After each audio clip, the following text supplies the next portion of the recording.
Let's go dive deeper into details, review of Danmachi Volume 21, so we won't miss any important part. The prologue begins with Ice was standing in the darkness, and she didn't know where she was.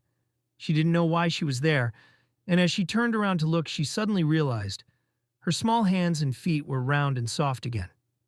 Ice had returned to the form of her younger self, if was like she was inside a dream, or more like other dimension, maybe the spirit trying to corrupt her mind and showing many illusion.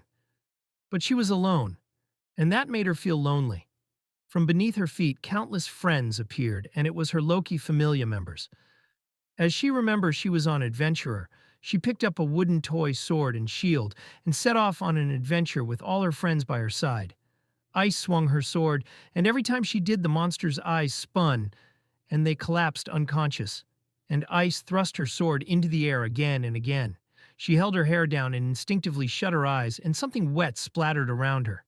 Something warm and sticky had hit her skin, and when she opened her eyes and she turned around, and there is it. The crimson spring spread before her eyes. Her friend's arms and legs were twisted unnaturally, and that girl she had been so close to are missing an right arm. Every one of them was riddled with holes, torn apart and mangled beyond recognition. The warm splashes that had hit Ice were her friend's blood. Ice froze, and her entire body turned cold, numb, her fingers and toes like blocks of ice. Something was howling and whistling right beside her ear. She finally realized that the blade she held was stained red, and her friend's blood clung thickly to it, as if whispering, "This is your doing." That same cold wind howled louder, spinning in a vortex around the blade. It was laughing. In an instant, it blew away everything except Ice. All of her fallen friends were lifted high into the air and burst apart. A rain of blood and flesh splattering over Ice, and her entire body was drenched in crimson, and her pupils shrank unnaturally, as though something inside her had snapped. What came next is she screamed, sounds steeped in terror and despair, and she collapsed to the ground.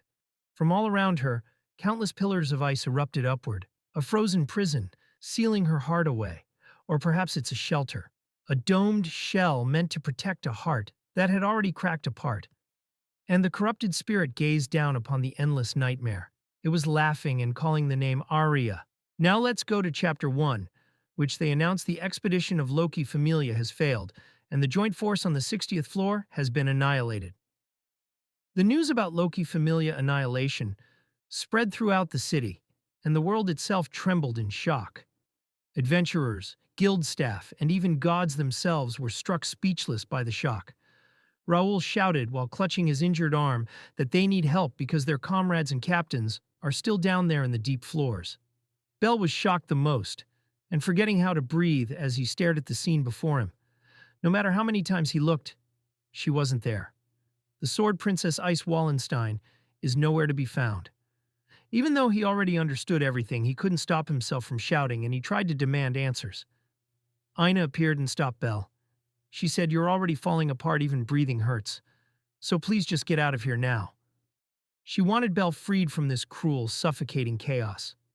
Saying Ina on the verge of tears, Bell felt his own eyes start to sting, and like a little brother throwing a tantrum at his sister, he shouted, and Leon calmed Bell down and said the first-class adventurer mustn't lose control. Inside one of the hospital rooms were everyone and all members of the Hestia Familia, Leon, and Nina. Upon understanding the whole situation, Loki herself appeared in the room. Loki informed all the details, including information that she only knows as Goddess of Loki Familia. The deep floors and the dungeon boss below is no longer there. In short, the deep floors themselves had collapsed. A monster beyond comprehension was running rampant below. At that report, Loki's face twisted with a mixture of rage and anguish. As a fellow goddess, Hestia wore an expression of pain, asking Loki if her children going to be okay, and how badly are they hurt, or can they even be healed. Hestia also said that the Loki she know doesn't look this worn out. Loki could barely steady her breathing as she whispered that they're still in the dungeon and we've got to help them right away. But up until that moment when Bell heard those words, he snapped to attention and said, "We have to save Ice and the others right away." That statement could only mean one thing. Loki explained that Ice and the others are still alive. The blessings for Ice and others haven't diminished. Those kids might be all alone down there right now, but they're still clenching their teeth and hanging on. Ice and the others are still alive. Sur asked Loki to confirm it, as if to reassure Bel and everyone else. The gods of each familia can sense the number of their children still living through the divine blood that grants their Falna. This is where Loki said that she came here to bow her head and ask you all for help. Sur teased Loki and said you were fretting so much over how to ask for help after all that bragging you've done. And Loki shouted once, then scratched her head roughly in defeat. They will commence the rescue operation, and Hedon will be the one taking command. Among those quietly watching the exchange, Hestia and Ryu both turned their eyes with concern toward one particular figure. It was Sur, her gaze cast downward as though mourning a beloved child. There weren't many captains among those who went with them, she said softly, but 3 souls have already returned to the heavens. And that all of the first-class adventurers were left behind on the 60th floor are Finn, Riveria, Gareth, Amazon's sister, Betate, Anna Kitty, and Ice Wallenstein. The fact that they failed to return to the surface, that alone proves that even if the Freya Familia had launched a solo expedition, the chances of complete annihilation would have been exceedingly high. Otarl was on the 49th floor fighting Balor, and Hogni was left behind on the 60th floor guarding Riveria. Both of them are still alive, but neither has returned. Sur added, sharing the rest of the information. Even with the combined might of those monsters of adventurers, they were still utterly destroyed. That information struck Lily and the others with immeasurable shock. Leon wondered how did Sur know so much? To grasp the details of a battle that took place in the deep levels of the dungeon, she should need something like the divine mirror to even see that far. The members of the Hestia Familia had already made up their minds to fight. Haruhime clasped her hands tightly against her chest, trembling with emotion. Hedon, having finished calculating the operation's logistics, lifted his gaze from the notes and declared the strategy. He said that, "We will deploy Aurario's entire army." The Chapter 1 ends with Lapaya waking up Bel to ask for his help. We all know about Lapaya was jealous of Bel being with Ice, but this time Lapaya sees Bel as her only last hope, and she said, "I won't say anything so pitiful again, so let me say it once more." Her amber hair swayed, and her sapphire eyes met Bel. "Please lend me your strength." The last quiet moment before the rescue operation. Bel, together with Lepia, they reached Babel's first floor, and Ryu came straight toward them.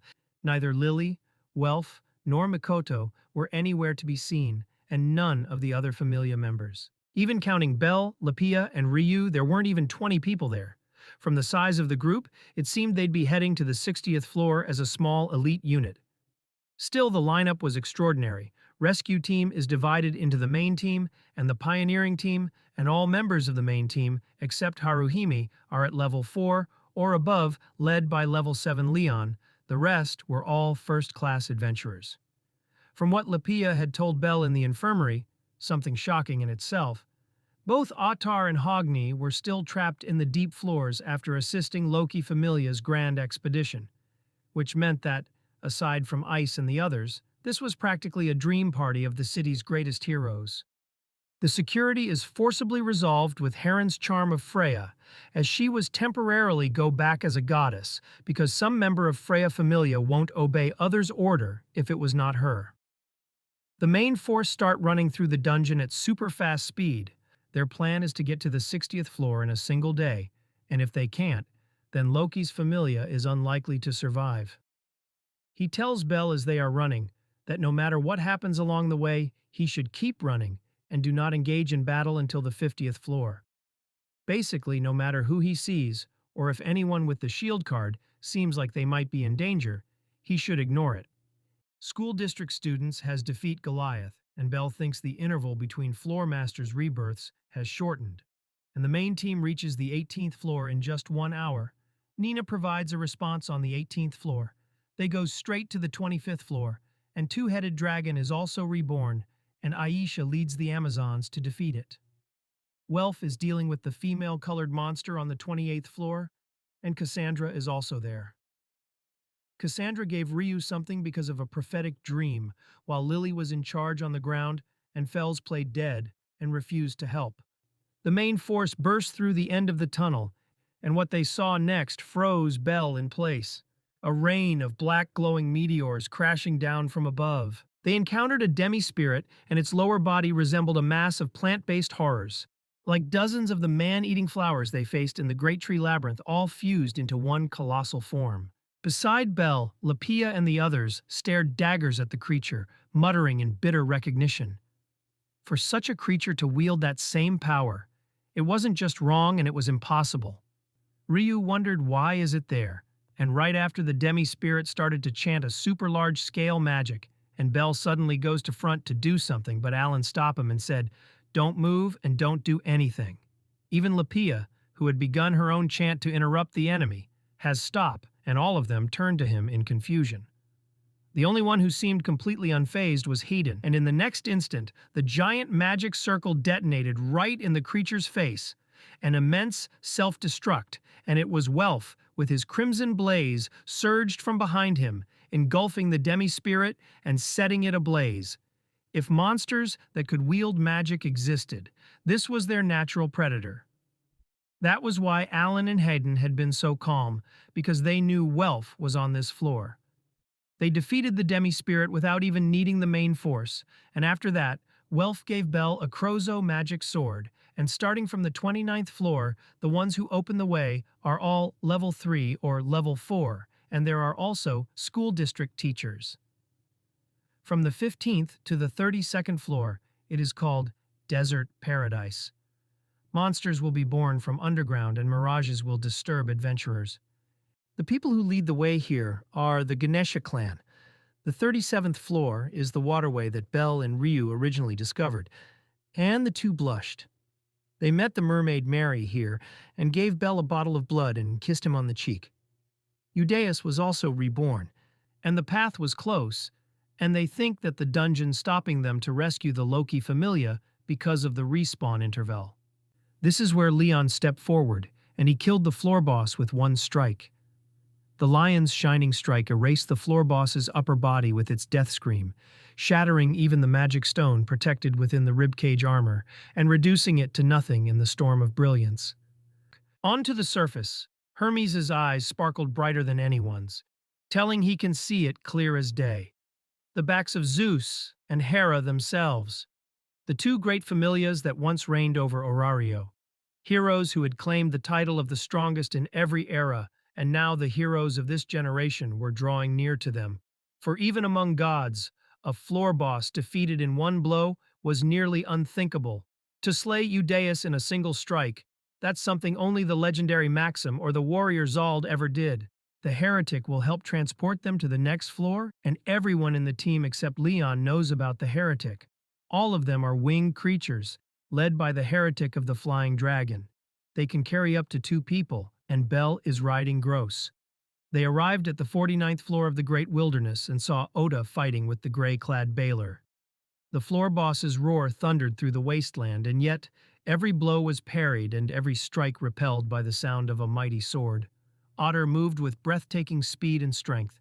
Each swing of his blade split the earth, tearing open crimson gashes across the giant's lower body and painting the barren land red. The two beings alone fought to the death. Bell called Otarl. The name left his lips in a trembling whisper, but there's no way he could have heard him. But Otter roared like a beast, unleashing a strike far more ferocious than anything before. With that battle cry, the already half-severed arm of Baylor was finally torn off, its deafening scream of agony echoing through the great wasteland. They confirmed that Otter was alive, and he's still fighting the 49th floor boss. Bell saw Lapia's beautiful face, frozen in shock, saying in question tone, "Otter has been fighting ever since they retreated? That's not a day or two. That's been over a week. Even for a level 7. What about water and food? Fighting a floor boss alone is insane. But how does Otar even have the stamina to keep going?" Bell said that Baylor is estimated to be level 7, but based on the individual differences, this one's ability value should be level 8. Gross said that this was the second Baylor that Otar had fought. He had defeated one before, but another one was born due to an abnormal state. Ottar's black greatsword, empowered by his lethal enhancement magic, slammed into Baylor's exposed flank and carved away an enormous section of its flesh, letting out a scream like the end of the world, and red beams shot, triggering a deafening explosion. Dodging the deadly rain of falling boulders, the main force pushed forward toward the passage to the next floor. And as the sky split above us, he turned his head once, giving Bell a single glance and tell him to go, as if he passed on the baton to Bell. On the 50th floor is led by the elite of Ganesha clan led by Shakti, and is responsible for clearing the way. Mamma Mia is on this floor with the bar waiters together, Heights and Malik, the level 5 teachers of the school district. Hedin ordered Heights to join the team, and Heights was responsible for both the team and the pioneering team. Entering the 51st floor, a 100-meter diameter cannon pattern appeared on the ground, like a magic circle. Lily used the star barrier to defend, but the heretic still died, and Bell also got separated from the team. When the cannon pattern reappears, Lipaya appears and uses the silver vine, the magic of the students in the outer 13 school districts, to save Bell. Although the goddess blade will not be corroded by tarot-type monsters, its power will still decrease, and Flamevolt cannot destroy tarot-type monsters in one shot. Lipia and Bell used the old trick to jump down from the big hole in the 52nd floor, and Lipia used Alicia's 360-degree wide area ice bomb magic to destroy dozens of dragons. Facing the fireball of the cannon dragon, Bell uses 5 seconds of charging magic plus Lipia's Dionysus staff, lightning magic, to eliminate it. They found the female body of a different shape, which merged with 9 cannon dragons. The damage range could reach 300 meters, which was larger than the floor master they had encountered. Hedin Allen and the 4 Yanjin warriors are fighting this monster.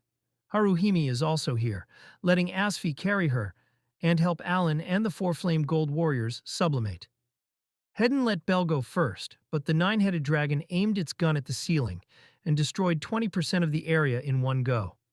The dungeon wept, and Juggernaut appears, and Ryu blocks the claws with the immortal sword entrusted to her by Cassandra. Bell thinks this Juggernaut is specifically called Level 6. Under favorable conditions, it can kill even Level 7 instantly. Hedin ordered Haruhime to give the final sublime to Ryu, and Bell also gave the Goliath scarf to Ryu. Then Ryu and Juggernaut had a 1-versus-1 duel. Leon arrives and takes Bell away. The only people who reached the 59th floor were Leon, Bell, Heights, and Lafia. On the 59th floor, you will see a magic circle with a diameter of 400 meters. Lafia will help them cast a protective magic here. Entering the 60th floor, Lafia said that the scene was completely different from the last time. It had become a cemetery full of dragon corpses. They remembered Loki said that there were only 24 hours left for ice to be absorbed. When Bell and Lipia were anxious, Leon calmed them down with his words and teacher qualities. Heights said the atmosphere was really good, although I feel sorry for Lady Freya, and said I really want to stay in this team. And Bell touching the glamour powder indicates a fever, and they encountered the spider lady that parasitized Loki's dead body. Bell hesitated, the Leon came to help, and the evaluation ability is level 5. Heights wants Bell to abandon Mercy because a mid might be able to handle it, but she can't. The enraged Bell started to attack, and Lipia found that his eyes seemed to turn into the crimson color of the holy fire, and Bell chased too far and exceeded Leon's support range. The fallen immortal controlled the 9 dragon skeletons to attack Bell. Blood splattered on the spot, and the gods believed that Bell was dead. Bell instantly released dozens of flames and escaped, and his wounds healed quickly. Hestia explains the beauty's flame resistance, and Freya is overjoyed, saying that it was her bond with Bell that saved him. Bell felt as if his level had been elevated. Not only could he recover from his wounds, but even from abnormal conditions. His recovery ability was close to that of Black Goliath. The powerful Bell is the forward, Heights and Lipia are the center backs, and Leon is the defender. Bell, with his unlimited magical power, can fire more than 140 rounds of flame volts in one breath, which is simply a wide-area annihilation magic. Heights said that Bell's recovery ability is not even comparable to his own automatic healing magic. Facing the counterattack magic of the demon world, Bell used the magic that was charged for 120 seconds to destroy the monsters together with them. The dragon cemetery fell silent, and Bell was seriously injured and fell to his knees. Although wounds, physical strength, and mental strength can be restored together, the amount of restoration is still limited. If all three need to be restored, it will take longer. If one of them is consumed too much, it will fall into a state of delayed restoration. There is more spoilers, Loki said. Ice need to be saved in 1 day. And corrupted spirit is still not absorb ice completely. If it absorbed ice, it can kill Finn group and Bell group. If that happens, Orario is damned, and corrupted spirit was physiological torturing ice to break her. And when Bell was fighting, it was deliberately targeted Bell, who ice cherished, so it can break her even more. And the scene of ice clones where Bell wasn't able to fight them because they look like ice, and he was still shooted some firebolt at them, but he can't able to kill them with knife. And Lapia said that ice clones are shit in hand-to-hand combat. And they are pretty much a child in mind. They are basically a time bomb that are waiting to blast. And like that, if I remember correctly, ice clones started to cling on Bell, calling his name repeatedly, and Bell can't able to do anything about that situation. Some clones started to hug Bell, and started to blast like Balan, and some kisses his neck like previous clones. They also started to blast like Balan, and Bell took serious damage to his body, and also took several injuries to his internal organs, but his auto-heal skill started to heal him. I can now know why the author put that condition on Bell Venatus Taveri skill. That skill is pretty much too broken. It is carrying Bell completely in 65th floor. Now it confirmed that Venatus Taveri gives Bell a level boost and gives him infinity mind and stamina. Its healing factor surpasses that of Heath. It can even heals his internal organs. Even Heath was jealous of it. And here comes the countless fake ice calling Bell again and again. Even if he knew it was not really ice, his heart still screamed every time, and the countless fake ice clung to Bell, and each time they exploded. Bell was pinned down, crushed beneath them, and his flesh stripped away. From this point, Bell regeneration can't keep up with continuous explosion, but Betate appeared to save Bell. Now that the battle with the fake ice had ended and Betate had finally rejoined them, despite being stranded on this 60th floor of the dungeon for nearly 10 days, Betate was still his usual self. Still, this meant they accomplished one of the key missions that Hedin had set, recovering one of Loki Familia's top-class adventurers. Betate filled them that he had no idea where are Finn and the others. And as they move forward, they hear a sound of battle, and they see the Tiona standing among many corpses of monsters. But something feels wrong because she was parasitized like the dead corpses they fought, but this time Tiona is still alive. Lapia's eyes filled with tears. As the goddesses confirmed, among those Loki Familia members, the Amazon was the most gravely injured, and her survival was all but impossible. Betate fight parasitized Tiona, and Leon told them that if Betate and him, they could bury her in 10 seconds, and it was a sudden death sentence. Leon told them that they have 3 minutes to decide. He's trying to grant us the grace to struggle to the very end, to rebel against reality and seek a miracle. 3 minutes had passed, and Betate decided to kill Tiona, but Bell stopped him, and Bell finally understand that Tiona is still suffering. So Bell fired carefully a 6 shots rapid succession firebolt, so the flames would scorch not only Tiona's skin, but reach the tubes behind her. As long as he did not burn his heart, he could heal. And Bell keep pouring fire to burn himself together with Tiona to force the parasites to come out. And with that, the death screams inside Bell echoed until the magic stone burned, and finally they saved Tiona. The gods watched, astonished and moved, as a new chapter of the Familia's legend unfolded. On Chapter 5, they reached the corrupted spirit core, and in an instant the darkness was unleashed. Through the haze he finally saw the Black Maiden, a copy of the Great Spirit. Bell cast firebolts, 17 seconds of charged power, with anti-charm flame resistance active, enough force to pierce even a floor boss. But it was twisted by the Black Maiden, followed up the Spear of Wind, hitting Bell, and it made a hole on his shoulder. Like the false ice before her, the Black Maiden played without emotion. They were about to lose hope, but suddenly Leon hit the Black Maiden with his magic greatsword, but it was deflected by a barrier. Leon fight alone, charging headlong into the impossible. The Black Maiden and Leon had a 1 versus 1 duel. When the 8th trial sword of Leon comes out, light converged around his entire body. The Black Maiden's expression faltered, and the instant their powers collided, a struggle of equal force. like a duel between gods. Leon told them to leave him, and Belle, together with Lepia and Tiona, moves forward. They left Leon behind, who had given them permission to keep chasing their ideals. But the Black Maiden tried to stop them, and Leon stopped her, and said, "Anyone who dares to stand in their way, I'll crush them all." Leon roared and released the ninth trial sword. Belle and Lepia knows that Leon was just holding the Black Maiden because the Black Maiden's power was beyond reason, and among all the foes they fought, it was the strongest. They've encountered the parasite spider and it was about to consume Belle, but Lepia did not give up and continued chanting to help Belle, and Belle started firing firebolt everywhere in his body. For this to end, Lepia summoned a fire-blazing inferno. All the parasite spider had vanished, but the fire itself consumed Lepia. Belle understood that she was doing the same thing Leon had done. Belle ran carrying Tiona in his back, and Lepia let the magic crystal fall from her hand. Slowly, she looked down at herself, and her left arm was gone. From the elbow down, blood dripped steadily, refusing to stop, and it would never heal. Lepia traced the bleeding stump almost tenderly, and she smiled faintly and she stood up. She hadn't stayed behind to die. She'd stayed because she and Belle had made a promise to save their ice together. The roots bulged beneath again on Belle's skin. He had to pour firebolt inside his own body once more. It was the only way to burn the roots out completely. Belle decided not to burn himself because if he did that, Tiona will likely to die. So carrying Tiona, they move forward, and when the spirit remnants are coming again, he lowered Tiona to the ground and decided to fight side by side.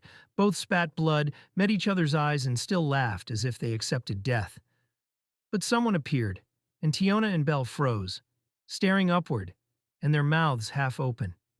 Every single remnants of spirits was destroyed by Asterius. He held his double axe and started charging towards Belle and Tiona. The sight of the fearsome rival who'd longed for a rematch was stopped by Weena by telling, "You can't fight here, Asterius. What good is winning if you beat up poor Belle like this?" Then Asterius, suddenly sulking under scolding of Weena, was enough to scramble Belle's brain completely, and Tiona can't believe what she witnessed. That the Black Minotaur they fought, and the Xenos was known Belle all along will save them. They filled the details to her that after they helped Loki Familia members retreat to the surface, Asterius wouldn't stop rampaging, and the crystal link got smashed, so they couldn't contact anyone, but somehow they managed to find Hogni. Hogni was standing trying his best to disappear into the corner of the room. But before we could savor the relief, something scary's coming. New clusters of the spirit remnants began emerging all around them, and there were far more than before. But Asterius, who stepped forward first, and telling them to go and hold them off. Asterius explained short and certain that if he stay near Belle, he will attack him and he can't control it. As they go, Asterius extended his massive arm toward Belle and pressed the double-edged axe into his hands and said, "When the time comes, we'll have our rematch. Now go, all of you. Take this party and move on to the final boss. This is your last damn chance." But before they entered to the heart of the underworld, Belle shoot himself with firebolts to clear the roots left inside his body. Betate came back, and he is the first one to enter the deepest depths of the demonic realm. And at the center of this vast space rested a colossal brain. It hung from the ceiling like a grotesque shrine, and the corrupted spirit appeared. The corrupted spirit attacked Betate with the lightning strike, and his life was nearly halved in an instant, and the corrupted spirit was laughing, as if it was playing with Betate. Fighting her was like trying to defy the dungeon itself. Even a level 6 first-class adventurer was nothing more than a toy. Unleashing a rain of tendrils aimed straight at Betate, Belle used a barrage of firebolt to save him. Belle took position in front of the Betate, facing the corrupted spirit head-on. An evolved form of Argonaut now allowed for 2 simultaneous charge points. Without hesitation, he fired. The corrupted spirit herself screamed in pain, and the ringing of the grand bell hadn't stopped. With 5 minutes full power maximum charge, it was a move he had barely mastered. This skill he used to defeat the dragon on Dragon Valley. Every defense shattered, every fragment burned to nothing, and the corrupted spirit slamming into the cavern ceiling of the netherworld itself, and both the monstrous spirit and the writhing brain were gone from sight. When the ceiling's final layer of flesh dropped away, and the vast form was revealed, and now it was unsealing was the abominable one. The Xenos, more than anyone, recognized what stood before them, the king of monsters. And through the crystal, the god spoke its name, whispering the truth of what they saw now was the black dragon. They were standing inside the dragon's dominion. A single beat of its massive wings split the ground. Then Spirit Dragon lowered its gaze, and those countless lances trembled with killing intent. It used Tempest, Lil Rafaga. The same attack once sung by the Sword Princess is now unleashed through the voice of a corrupted god. The goddess specially Hermes asked quietly, "That dragon, it came from ice memories, didn't it?" Which mean Black Maiden and Black Dragon spirit was created from ice memories. Then how does ice even know about the Black Dragon? That thing's supposed to have appeared only in the ancient age, and it's been sealed in the Dragon's Valley ever since. How could that child have ever seen such a monster? Suspended midair, 10 meters below the ceiling, Bell found himself face to face with the corrupted spirit. It telling Bell, "No matter how many times I break you, you go right back." Ribs shattered, organs ruptured, one arm was torn free, chunks of flesh and skin peeled from his face, his neck snapped, then reset with a horrible pop, and yet he didn't die. Even at his limit, the pseudo-level 6 body refused to allow it. His body regenerated faster than he could bleed out.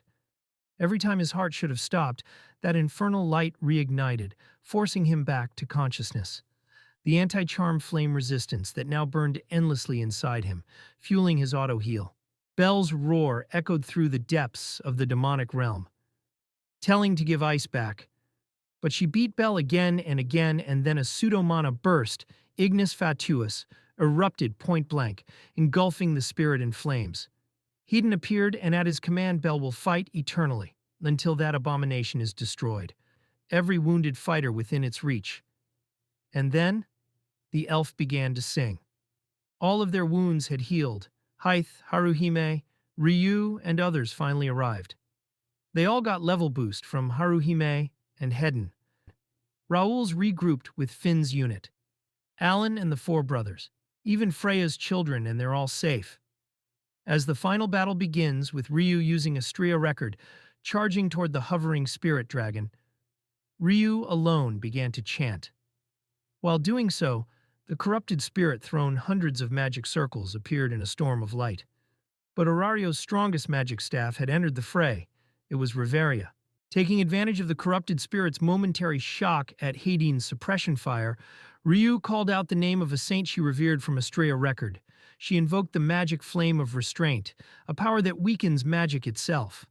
And storm of blazing firebombs cascaded upward, raining down on the corrupted spirit, the hovering spirit dragon, and across the entire cavern.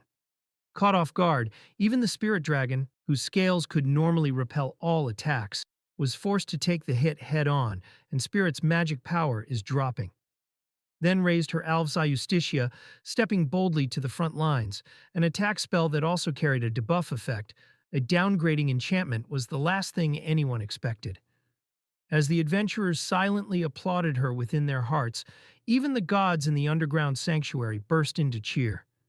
Even the secret fan of the Ryu, the goddess Freya herself, praised her action.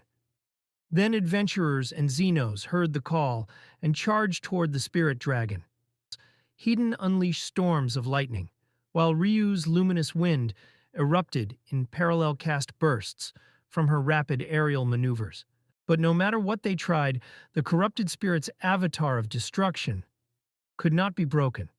Ryu's debuff is still active, and it's still that strong. In truth, it was only because Ryu had weakened the spirit dragon's magic that the party had survived at all. But even with Ryu's support, they can't overpower it, and they think that this black dragon might be stronger than the final calamity sealed in the Dragon Valley. 10 minutes remained before the complete absorption of ice. To honor his promise to Lafaya, Bell lifted his face, charging it with Firebolt. The resounding chime of the grand bell echoed through the battlefield, stirring courage in the hearts of Tiona and the others, even amidst the chaos. The spirit dragon roared, firing the most powerful strike to kill Bell.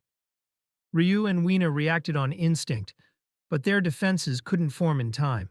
But Leon showed up, countering the black dragon strike using his residual light to save Bell, and Leon, together with Mikoto and others, a total of 52, joined the battle. Belle wanted to cry in relief that Leon had somehow subdued the Black Maiden alone and caught up to them, but the moment was stolen by the weight of the other's aura. It was Otarl together with Leon. Haruhime put a level boost of Leon and Otter. Leon held his greatsword with composed confidence, while Otarl slung his massive black blade across his shoulder with easy power. Otarl lifted up right over the spirit dragon's head. It was nothing more than a head-on assault, except that it came from a level 8. With a single swing of his black greatsword, he ripped through the air currents and brought the blade down upon the spirit dragon's skull. And in an instant, Leon unleashed a stroke that could sever all things. The dragon's roar twisted into the shriek of the corrupted spirit, as if silk were being torn apart. The spirit dragon's underbelly split open, and slash after slash, their assault never ceased, and Otarl, Leon, Betate, Hogni, and Ryu, the frontliners worthy of standing in the storm. Leon smiled and issued a command to launch a suicide assault. If we can't overcome this, then slaying the Black Dragon is nothing more than a dream.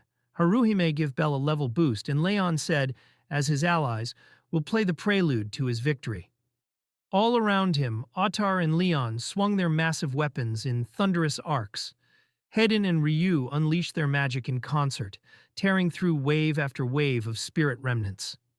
Betate was too drained to even stand up because of his weakness, and Hestia told him to stand up because Belle was still there fighting because of you Loki Familia tards. She told him that she hates him ever since the day from the tavern which he mocked Belle, and the memory hit like a hammer. Because of you, Belle and that girl started running, and they never stopped. The words burned through him, and Betate raised his head again and stared straight at Belle, then slowly opened his mouth. You're not a weakling anymore. You're the one who's going to slay that damn dragon. At this point, Betate finally acknowledged Belle. With the help of Tiona and Betate, Belle leapt through the collapsing radiance toward the corrupted spirit and the spirit dragon to end it all. Belle had reached full charge, every drop of spirit concentrated into a single point. He fires the strike of a hero, and it ripped through the spirit dragon, and together with corrupted spirit explosion, swallowed it whole. And then the world turned scarlet. Belle was trapped within, inside the corrupted, infinite healing or not, he was being absorbed, consumed into the corrupted spirit itself, but with the help of Crozo magic sword that did not even need magic. He screamed his friend's name, and the next instant, the crimson blade blazed to life. Thanks to his active anti-charm flame resistant skill, this reckless act became the worst possible counter for the spirit. And finally inside of it, Belle met Ice, and they had a moment there. Ice asked who he is, and she also asked him if he can be her hero. Belle reached out his hand and said he wanted to be her hero. Her small fingers reached out, touching his hand. The cage of ice shattered. The nightmare world collapsed into nothing, and Ice fell forward softly into Belle's arms. Belle was falling headfirst through the air, holding Ice tightly in his arms, who lay unconscious against his chest. He took aim at the monster's third eye, at the ancient soul that had been trapped in this dark labyrinth for over 1,000 years. And in the name of his goddess, he released a purifying flame firebolt to set everything free. The being once called the corrupted spirit was gone, and Belle and Ice were caught mid-air by Betate and Tiona. The sword princess, Ice Wallenstein, has completely rescued. The volume ends with Loki and Finn confronting Hestia, wanting Belle to join Loki's Familia to help against the upcoming battle against the one-eyed black dragon. Ice is alive, but unconscious at the end of the volume. She recognizes Belle when he saves her, and the illustration that they are holding hands is right after. Well, Umori did say in the afterwards that he did intend the content of this volume to originally be in 2 volumes that would have connected chapter volumes, but he included some of his planned content for this volume in Sword Oratoria Volume 16, so that made him able to cover everything he originally planned to cover. Also, the volume was 595 pages, and his publisher doesn't allow a single volume to reach 640 pages, so he was cutting it pretty close there.